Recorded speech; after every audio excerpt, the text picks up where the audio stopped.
America అధ్యక్షుడు Donald Trump, Ukraine అధ్యక్షుడు జెలెన్స్కీల మధ్య మాటల యుద్ధం మరింత పెరిగింది. నిన్నమొన్నటి వరకు ఉక్రెయిన్కు సన్నిహితంగా మెలిగి రష్యాతో యుద్ధంలో సహకరించిన అమెరికా ప్రవర్తన ట్రంప్ రాకతో ఒక్కసారిగా మారిపోయింది. ఫ్లోరిడాలో జరిగిన ఒక కార్యక్రమంలో కూడా జెలెన్స్కీపై డొనాల్డ్ ట్రంప్ మాటల తూటాలు పేల్చారు. జెలెన్స్కీ ఒక నియంత అన్నారు. హాస్యగాడు అని, ముందు చూపులేనివాడని, దుందుడుకు మనిషి అని అభివర్ణిస్తూ తక్షణమే దారికి రాకపోతే దేశాన్ని కోల్పోతావని ఘాటు వ్యాఖ్యలు చేశారు.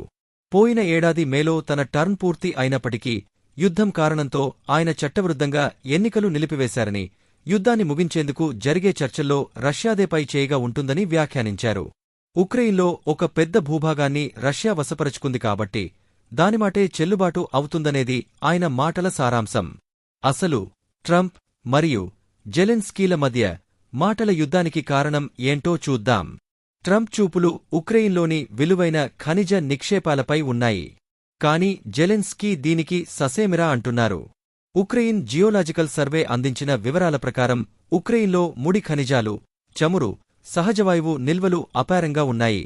ఉక్రెయిన్ భూభాగంలో ఉన్న నిక్షేపాల విలువ దాదాపు 9 కోట్ల రూపాయలు ఉంటుందని ఒక అంచనా. వీటిలో గ్రాఫైట్, లిథియం, టైటానియం, జెర్కోనియం వంటి అత్యంత కీలకమైన ఖనిజాలు ఉన్నాయి. వీటినే రేరర్ మెటీరియల్స్ అంటారు. ఈ 17 రకాల లోహాలను మొబైల్ ఫోన్స్, ఎలక్ట్రిక్ వాహనాలు, క్షిపణులు, సూపర్ కండక్టర్లు వంటివాటిలో వాడతారు. ప్రపంచ ఖనిజ వనరులలో 5% తమ వద్ద ఉన్నాయని ఉక్రెయిన్ చెబుతుంది. ప్రపంచ టైటానియం ఉత్పత్తిలో 7% ఉత్పత్తి ఉక్రెయిన్లో జరుగుతుంది. యూరోపియన్ యూనియన్ కీలకమైనవిగా గుర్తించిన 34 ఖనిజాల్లో 22 రకాలు ఉక్రెయిన్లో ఉన్నాయి. ఉక్రెయిన్ అధ్యక్షుడు జెలెన్స్కీ అమెరికా కొనసాగిస్తున్న సైనిక మద్దతుకు బదులుగా తమ అరుదైన ఖనిజ నిక్షేపాలలో కొన్నిటిని అమెరికన్ కంపెనీలకు ఇస్తామని ఇటీవల ప్రతిపాదించారు. కాని ఉక్రెయిన్లోని ఖనిజ సంపద మరియు ఇంధన నిల్వల్లో తమకు సగభాగం కావాలని ట్రంప్ డిమాండ్ చేస్తున్నారు.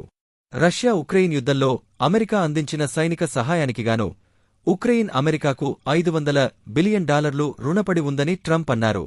దీనిపై జెలెన్స్కీ మాట్లాడుతూ, నేను ఉక్రెయిన్ని కాపాడుతున్నాను. నేను నా దేశాన్ని అమ్మలేను. మనం సానుకూలంగా ఏదైనా చర్చిద్దామన్నారు. అమెరికా మాకు 50% కావల్సిందేనని అంటున్నారని, అది కుదరదని అన్నారు. ఈ విషయాలను పక్కన పెడితే కీలక ఖనిజాలను భూమిలో నుంచి తవ్వితీయడం కష్టమని కొందరు నిపుణులు చెప్తున్నారు.